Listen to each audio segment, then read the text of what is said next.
But it starts with paying attention to your thoughts, paying attention to how you're speaking to yourself, paying attention to the places that you go when things get really difficult, and catching it as quickly as possible and being consistent as possible to make your new choices, behaviors, thoughts, making that a new habit. This is Your Kick-Ass Life Podcast, episode number 270. This is the Your Kick-Ass Life Podcast with Andrea Owen, a no BS guide to self-help and badassery. Because ladies, let's face it, life's too short for it to not kick ass. And here's your host, the girl who serves it up straight with a side of crazy, Andrea Owen.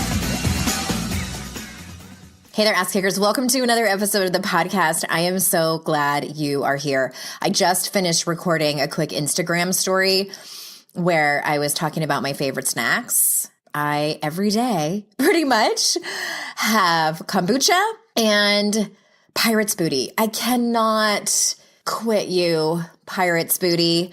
What is it about that stuff? The white cheddar? I don't think they have any other flavors. I think they nailed it with the one flavor, and they were like, why are we going to try to fix something that isn't broken?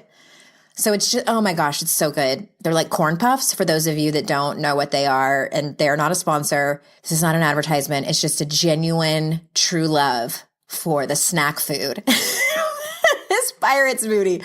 Anyway, I just recorded a quick Instagram story and I was laughing to myself because it was very loud and crunchy, and I usually just try to shove so much into my mouth at one time that some of it falls on the floor, and then my dog anxiously awaiting at my feet when she sees me get out the Pirate's Booty because she knows what's going to happen.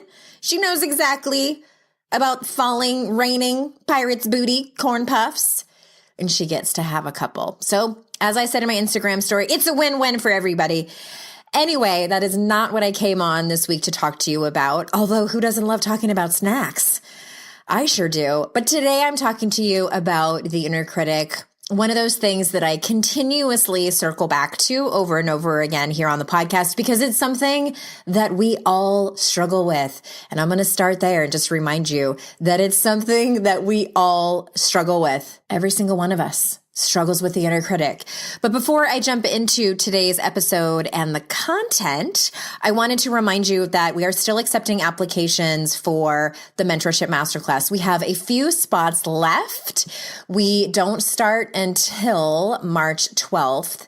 So if you've been thinking about it, if you heard the episode with the two women who were graduates of my last cohort, Carissa and Courtney, and your story was similar to theirs, or you heard some similarities, or you've seen my emails coming through, and if you haven't clicked over, just go read about it, see if it's something that you might be interested in. Let me just tell you real quick, this is for women. I think almost every woman I've gotten on the phone with who's applied, I've said, this is definitely for women who aren't fucking around anymore. This is not a beginner's course. This isn't, if you're just looking to join a program that's like about conquering your goals or starting a podcast, or it's not that kind of program.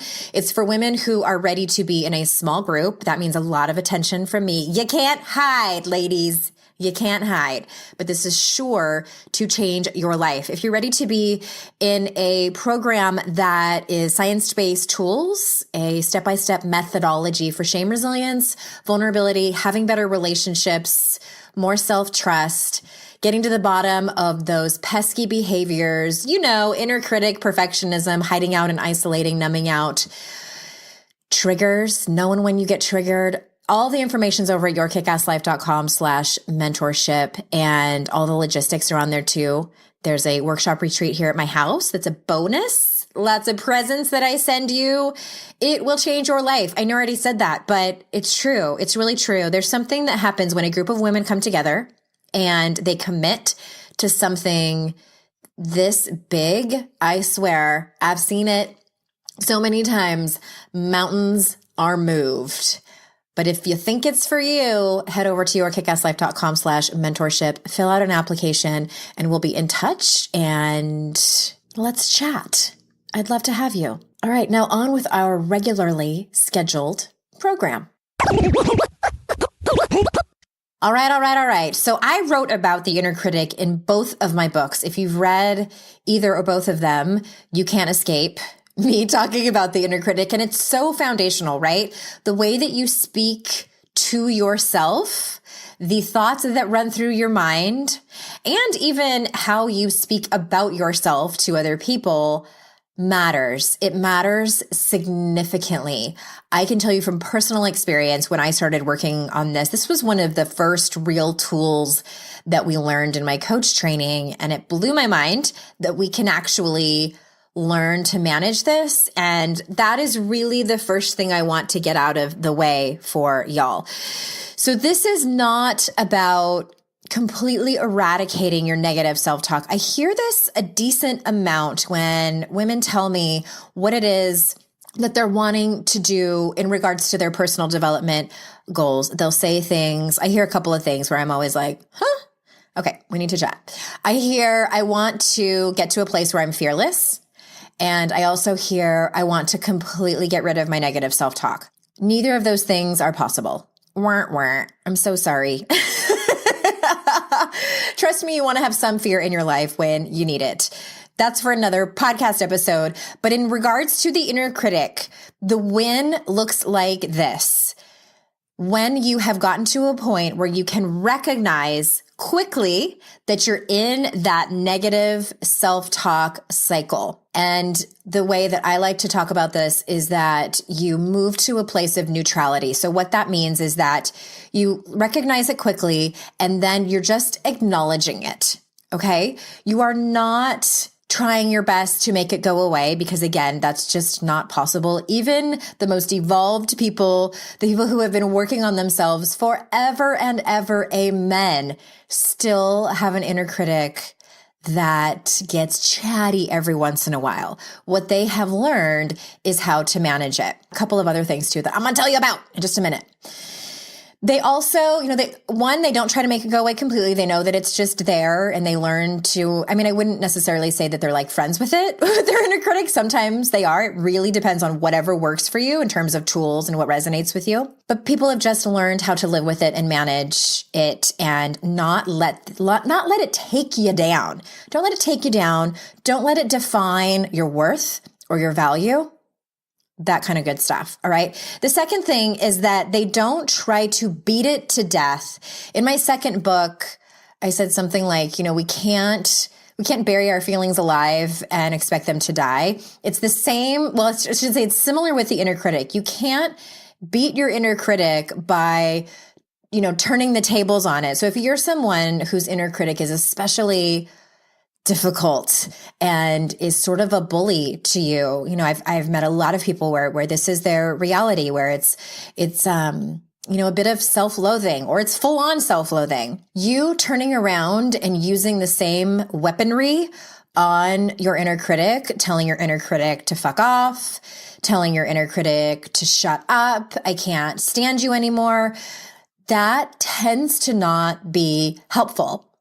I have been doing this work for a long time. I've been teaching inner critic work for a very long time, and I have yet to meet somebody who uses that particular strategy and that works in managing their inner critic. It might, I don't know. My guess might be that it might keep the thoughts at bay, but does that make you feel good about yourself?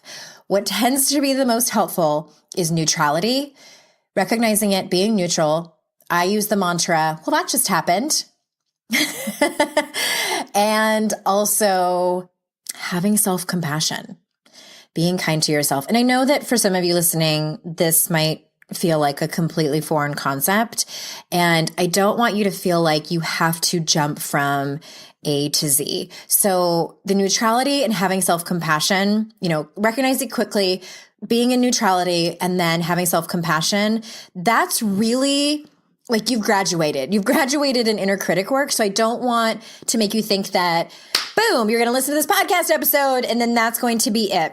That's a pretty common thing that I see that happens is where people realize kind of just how bad their negative self-talk is, and then they feel like shit about that. I call that the ultimate ass kicker, where you beat yourself up for beating yourself up.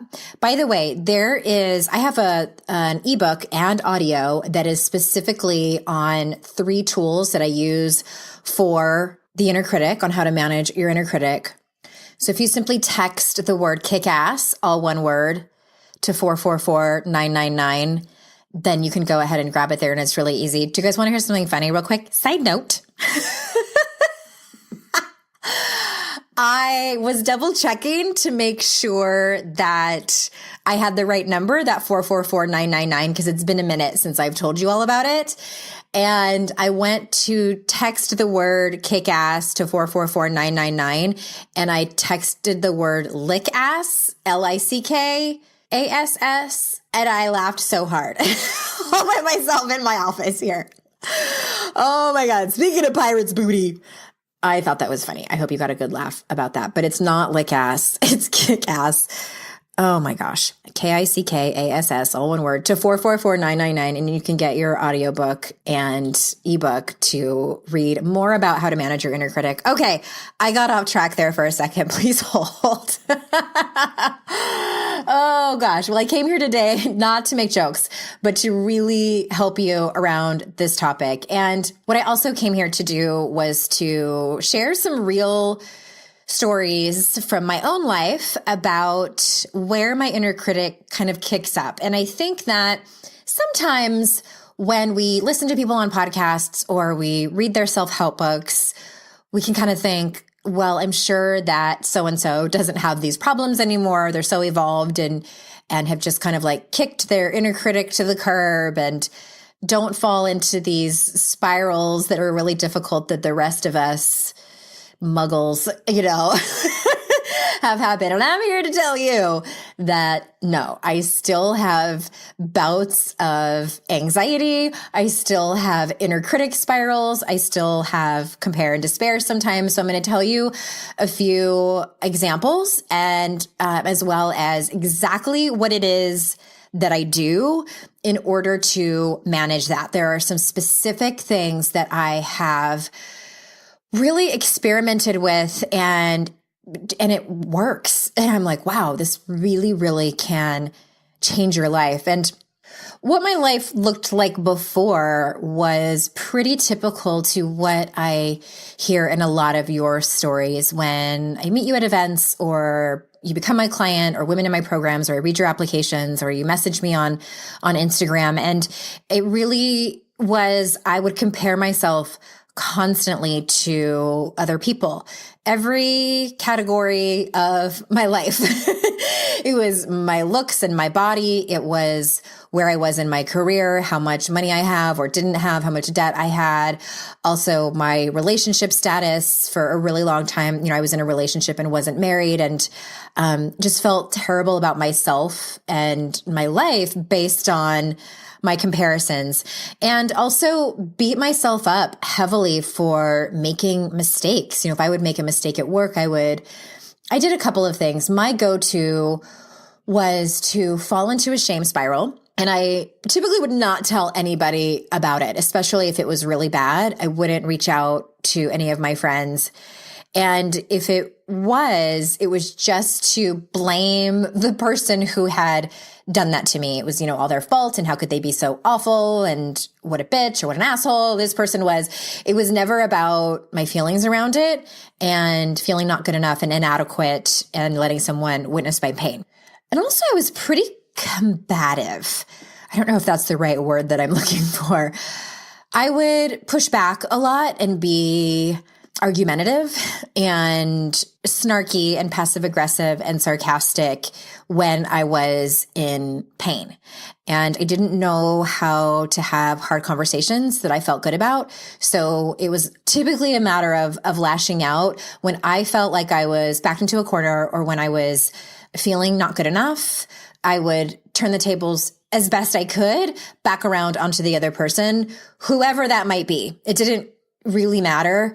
I did it with most people in my life. So I tended to be really one or the other.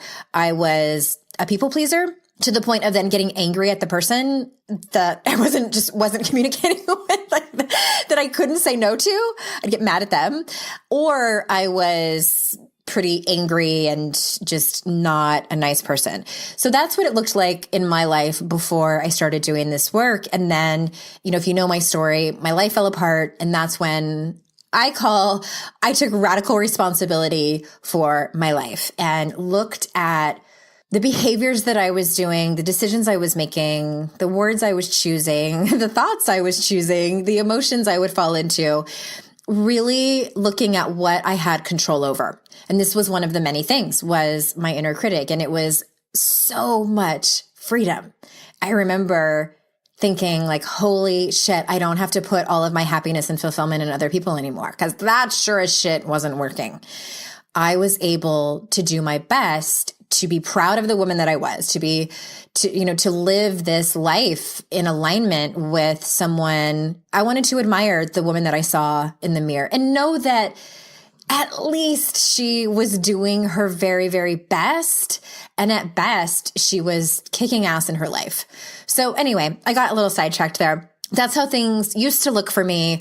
I took radical responsibility for my life. Part of that was the way that I spoke to myself. And here's a quick caveat I want to mention, sort of circling back to what I was talking about a little while ago regarding when you kind of have this massive self-awareness of what's going on in your life, of, what's going wrong and how, oh, I actually might have some responsibility there and I might have some control over how I behave. That can be, that can sort of kick your ass. And what I want you to watch out for is going to that place of self-blame, because I was there. What that looked like for me is having a lot of shame around the person that I was before. And I actually wrote a letter to myself. I'll find it and put it in the show notes. I think I've put it in the show notes before and mentioned it. I wrote a letter to my former self. And part of it was about apologizing for being so hateful to my former self. And I was ashamed of how I acted. But really, when I sat down and thought about it, I truly was doing the best that I could. I truly was doing the best that I could. I was trying to get my needs met. I didn't know any other way. I didn't have any other tools. And that's just where I was. I had to go through what I went through in order to become the woman that I am now, that you're listening to right now. So I say that because I hope that you have some compassion for yourself the whole time you're on this journey. I know self-compassion is kind of a one day at a time gig, as all of this is, but I hope that you can find some self-compassion while you're going through this journey, specifically around learning to manage your inner critic. All right. So now I am happy and proud to say that my inner critic spirals are really few and far between. And I think that part of that is because a couple of things. A, I just won't fucking tolerate it anymore. I just am so done and have realized that that gets me absolutely nowhere. It gets me absolutely nowhere except feeling like shit. And I show up as a crappy human being to all the people around me. It just doesn't work. And I've realized that on a very real level, and it's just a no for me. It's a no for me. The other thing is that when it does happen, I am able to kind of beat it to the punch. In other words, I realize it so fast that it's happening. That's the thing is when you do this work on the regular, is that you recognize it so fast. And, you can be like, nope, not today. I don't know if I have a really bad inner critic spiral, I'm going to use my mantra. My favorite mantra is, well, that just happened. That's what I say to myself when I find myself going into compare and despair and or inner critic land. That's what I say. But really, it starts to happen, and it's almost like I do like a little whiplash. I mean, no, not really. But that's sort of like if I was a cartoon, that's what it would look like, where I just see it so fast. And I want to tell you this too. I don't automatically like turn my thoughts around and turn them into positive thoughts. I don't. Those come at a different time. When I am like in that place of inner critic, I will use my mantra or just recognize it very quickly and just go to a place of neutrality. So let me give you a couple of examples. It might be helpful if I tell you a couple of real life examples. And forgive me if you've heard this story before, but it was such a big one for me. Probably one of my biggest triggers is motherhood and work-life balance, and really just kind of parenting in general, but more specifically work-life balance at times.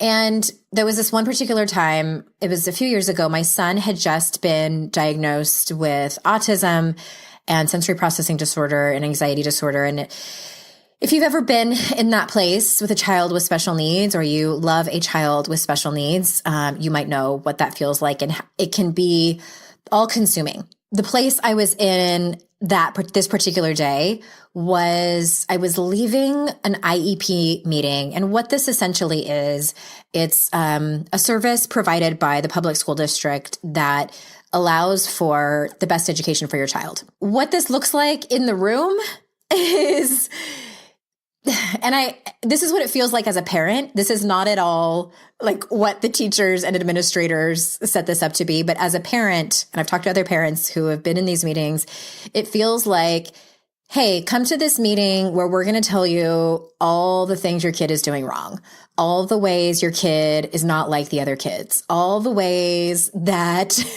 are challenging, and where you're going to feel like you're a failure as a mother, and you're going to sign a bunch of papers. And those meetings can be really great. I've had great IEP meetings, thank goodness. And in the beginning, the first couple of years, probably the first 3 years, every IEP meeting, I felt like I had just gotten beat the shit out of.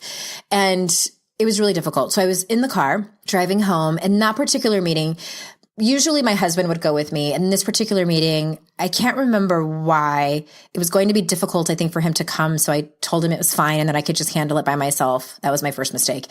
And I mean, first of all, side note, shout out to all the single parents out there who, are just single parents in general, but also shout out to single parents of special needs children, because you seriously deserve a medal, for reals. Anyway, so I had gone to the meeting by myself, and I was sitting in the car, and I just started to spin. You know, sometimes when you're in the car and you're at a red light, or you're on the freeway, or you're in the shower, or you're washing dishes, like when there's not a whole, where you're kind of on autopilot, and then those are the most dangerous times. Those can also be the most creative times when your brain starts to think creatively, but they can also be, I feel like, the most dangerous times. And I started, and it was quick and dirty. My inner critic was like, you haven't even done one of those autism 10Ks. You haven't donated to autism research. You haven't reached out to the organizations that can help you make sure that his IEP is best for him and that he's getting all the services that are available to him. Like this, it was just this litany of all the things that I had done wrong, or all the things I had not done. And then immediately go into the place of, I should probably quit working. I should probably shut Your Kick-Ass Life down. And at this point, I had already written my first book, and I was thinking, like, I should probably quit and just be a full-time mom, because they both need me. My son clearly needs me, and so does my daughter. And just, I couldn't have been at that red light longer than 1 or 2 minutes. And I had just completely gone into this spiral.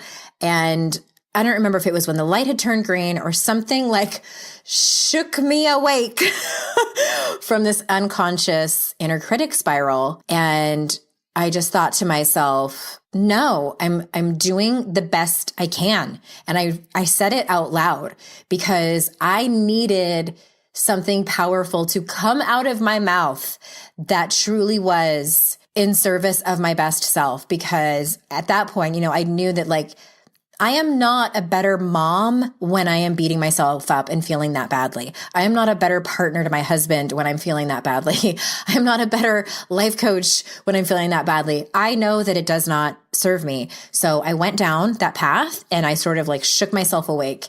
So that's one example of how that looks. And really, I can't honestly remember the details of the rest of that day. I probably felt like crap the rest of the day. Honestly, it was a hard day and it was a difficult meeting. And at this point, I just let myself feel the feelings of a difficult day.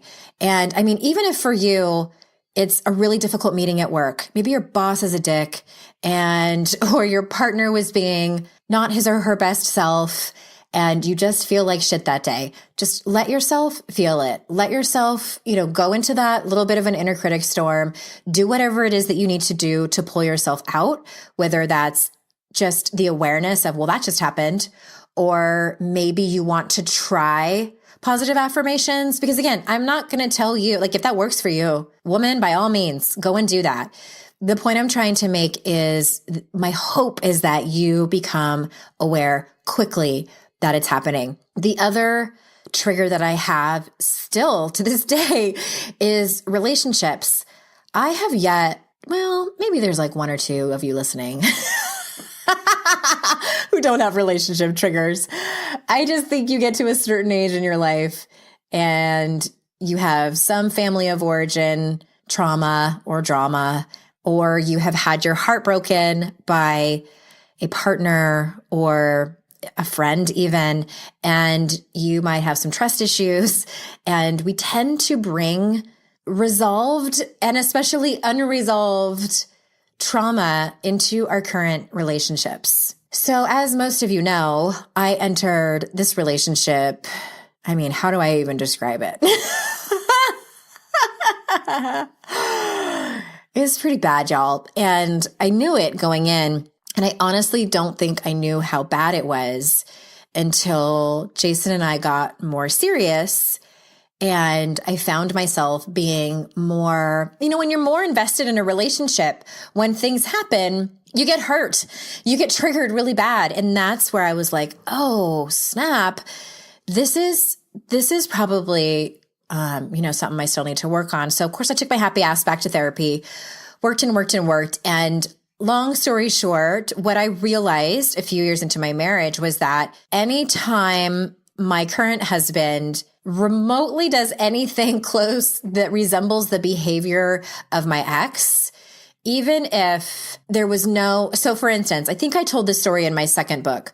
My husband and I got into an argument. This was probably about 3 or 4 years ago. We had just moved into this house and we got into an argument. I don't even remember what it was about. And my husband is the type of person, we've worked this out in therapy. It's really cute now what we do.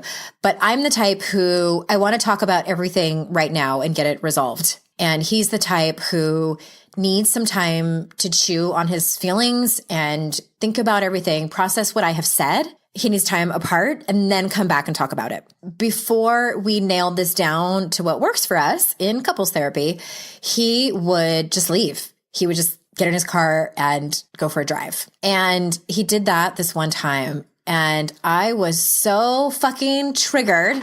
Even my dog is getting up right now. And you probably feel my energy as I tell this story. I was shook. And I immediately went down to the spiral of he's leaving me and I'm going to get divorced again. I was sitting on the couch in our front. We have this front room and I'm sitting on the couch looking out the window, not just contemplating, but planning my life as a single mother. I was thinking about what apartment complexes are close enough for me to move into. A couple of things were happening in that moment. It's easier for me to think about that planning than it is my feelings, but also I was incredibly triggered. I automatically went to that place of this is it, we're done, because of this one specific thing that he did. Never in our argument did he say that he wasn't coming back. Never did he say that he wanted to split up. Never did he say that he wanted to separate. And never did he say, I don't want to look at your face right now. Like nothing of the sort.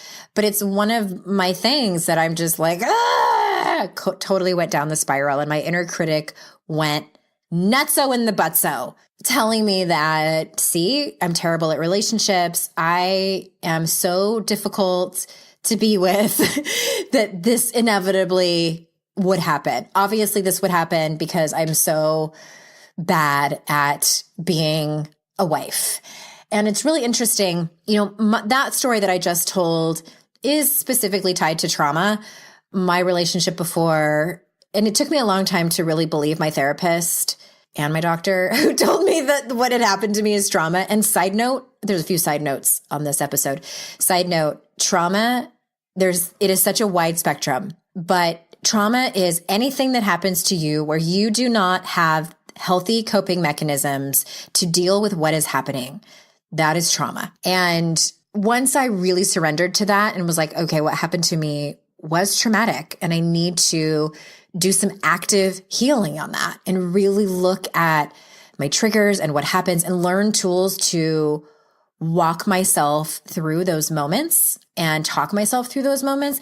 And also, it became an agreement that my husband and I had to come to, where I had to be extremely vulnerable with him and say, I can respect, and please know that this took like the help of a therapist to come out. I wasn't just like, this evolved. But basically the message was, I understand that you need your time to process things. And also I need you to know that when you do that without letting me know, with like no communication, I immediately am extremely triggered. And it's very, very painful for me. And I think part of being in relationships is knowing each other's triggers and doing your best to try to avoid that in the other person. That's for a whole nother topic. And I need a therapist to come on to talk about that because that's very nuanced. However, I'm just saying, like in this particular instance, it really became a matter of us talking about it in therapy and her helping us through that to respect each other's, the way that we process things, and also come to some kind of agreement about how we are going to proceed in moments like that. It helped tremendously. All right. So I kind of got sidetracked there talking about the inner critic, but my point is that you know when you are in it. And also that second story was more about triggers. It can be very, very helpful to know what your triggers are so that when they happen, you know very quickly what's happening. It took me only a few minutes, referring to that second example that I gave you. It took me only a few minutes of being in that place before I kind of came to my senses and was like, wait a minute. He never said that. He never said that he was leaving. Okay. I just got completely and totally triggered. And the last thing I want to talk to you about is, in tools for managing your inner critic and tools for managing your triggers too, is to have a support system. So have someone. There's this whole jargon that we use in my mentorship program about this, a whole module on this, but it's about finding what I called your compassionate witness in my second book. If you read How to Stop Feeling Like Shit, your compassionate witness, the person that you can come to where, if you have that really hard day at work or with parenting or whatever, like that first example I gave, you can call that person and say, I had the worst freaking meeting today about my kid or at work. And it made me feel like shit. And I went down to the spiral and I know, and it really is about that person not fixing it for you. Chapter 3, I believe it is, the isolation and hiding out chapter. I go specifically into this. So cue that up on your audiobook or pull out the book and read it. I talk about a compassionate witness and how to ask for what you need, but it's those moments because you might get somebody who wants to fix it for you. And that's not typically what you need. Sometimes we are looking for advice, but typically we just want to be seen and heard in our pain, in our struggle. So that's my hope as well for you, is that you have that compassionate witness that you can turn to in times of inner critic shitstorms or when you've been triggered and you feel really, really alone and in a glass case of emotions, because boy, do I know what that feels like.